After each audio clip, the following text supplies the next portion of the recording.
రాష్ట్రంలో కానీ ఉమ్మడి రాష్ట్రంలో కానీ దేశంలో కానీ ఎక్కడైనా ఎప్పుడైనా ఇంత పెద్ద సంఖ్యలో దివ్యాంగులకు సంబంధించినటువంటి పెన్షన్లు కోత విధిస్తున్నటువంటి పరిస్థితులు ఎప్పుడైనా విన్నామా?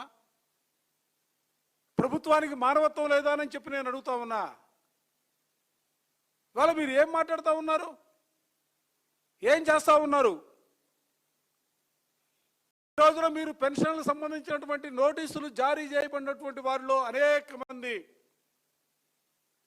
బలవన్ మరణాలకి పాల్పడుతూ ఉన్నారు. ఒక పక్క, మరో పక్క ఆత్మహత్యలు చేసుకున్నటువంటి పరిస్థితులు ఉన్నాయి. నేను సూటిగా చెప్పదలుచుకున్నా, ఈ రాష్ట్రంలో ఏ ఒక్క దివ్యాంగుడు మరణించినా కూడా ఆ మరణం ప్రభుత్వం చేసినటువంటి హత్యలుగా మేము భావిస్తూ ఉన్నాం. ఇవి ఖచ్చితంగా ప్రభుత్వ హత్యలే. మీరు కేవలం ప్రభుత్వంపై పడుతున్నటువంటి ఆర్థిక భారాన్ని తగ్గించుకోవడం కోసం ఇవాళ కోతలు విధిస్తూ ఉన్నారు. ఏం లక్షల కోట్ల రూపాయల అప్పు, 1,95,000 కోట్ల రూపాయల అప్పు తీసుకొచ్చారు. వాటిని ఎవరి కోసం వాడుతూ ఉన్నారు? దేనికోసం ఉపయోగిస్తున్నారు? రాష్ట్ర ప్రజలందరికీ తెలుసు. ఇది సందర్భం కాదు, అందుకని నేను వాటి జోలికి వెళ్ళదలుచుకోవాలా. ఏం పాపం మానసికమైనటువంటి శారీరకమైనటువంటి అంగవైకల్యం ఉన్నటువంటి వారి పెన్షన్లు తొలగిస్తారా? ఇవాళ మీరు అనేక సందర్భాల్లో చెప్పారు, ఎన్నికలకు ముందు ఎక్కడా కూడా ఒక్క పెన్షన్ కూడా మేము తగ్గించాం, కోతలు విధించాం, అర్హులైనటువంటి ప్రతి ఒక్కరికి కూడా అదనంగా పెన్షన్లు ఇచ్చే కార్యక్రమాన్ని తీసుకుంటామని చెప్పారు. ప్రభుత్వం వచ్చి 14 నెలల కాలం అవుతా ఉంది. ఈ రాష్ట్రంలో ఉన్నటువంటి ఏ ఒక్కరికైనా కూడా దివ్యాంగులకు సంబంధించి ఒక్క అదనపు పెన్షన్ ఇచ్చినటువంటి సందర్భం ఉందా అని అడుగుతా ఉన్నా. పోనీ అవి ఇవ్వలేదు. ఉన్నటువంటి వారిని కూడా కోత విధించే కార్యక్రమాన్ని మీరు తీసుకుంటే నిజంగా వాళ్ళ బాధలు ఎవరికి చెప్పుకోవాలా?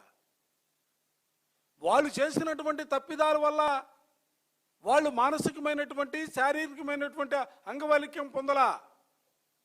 విధి వంచితులుగా దేవుడు జన్మనిస్తే ఇవాళ సమాజంలో అనేక సవాళ్ళని, అవమానాలను భరిస్తూ జీవనం కొనసాగిస్తున్నటువంటి వారిపైన మీ కక్ష సాధించే కార్యక్రమం. ఏం వాళ్ళలో కూడా కులాలు చూస్తారా? మతాలు చూస్తారా? ప్రాంతాలు చూస్తారా? లేకపోతే రాజకీయ పార్టీలు, ఏ రాజకీయ పార్టీకి సంబంధించిన వారనే ఆలోచన చేస్తారా? అసలు ప్రభుత్వ విధానం ఏంటని అడుగుతా ఉన్నా. రాష్ట్ర వ్యాప్తంగా 26 జిల్లాల్లో కలెక్టర్ కార్యాలయాల ముందు చూస్తే వాళ్ళు పడుతున్నటువంటి వేదన, బాధ, వాళ్ళ ఘోష చూస్తూ ఉంటే, నడవలేనటువంటి పరిస్థితుల్లో కూడా పాక్కుంటూ వస్తున్నటువంటి వైనాలు చూస్తూ ఉంటే, మనుషులు ఎత్తుకొని తీసుకొస్తున్నటువంటి పరిస్థితులు చూస్తూ ఉంటే అసలు నోటీసులు ఇవ్వడానికి మీకు చేతులు ఎలా వచ్చాయా బాబు? అసలు ఎట్లా నోటీసులు ఇస్తారు? వాళ్ళే ప్రైవేట్, వాళ్ళు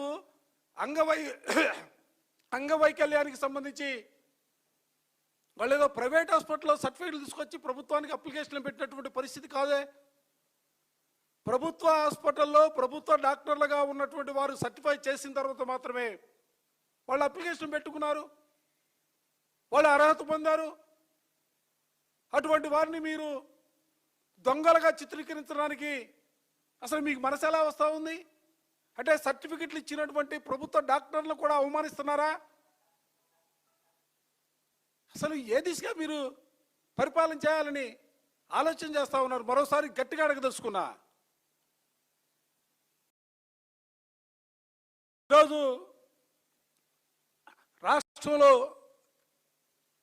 జిల్లా కలెక్టర్ల కార్యాలయాల ముందుకు వచ్చి వాళ్ళు పడుతున్నటువంటి వేదనని మీకు కొన్ని ఫోటోల ద్వారా కూడా, ఎందుకంటే ప్రభుత్వానికి మొట్టికాయలు వేసినా కూడా వాళ్ళకి ఆ బాధలు తెలిసే పరిస్థితి. దయచేసి రాష్ట్రంలో ఉన్నటువంటి ప్రజానికాన్ని కూడా గమనించమని చెప్పి నేను కోరుతా ఉన్నా. ప్రజాస్వామ్య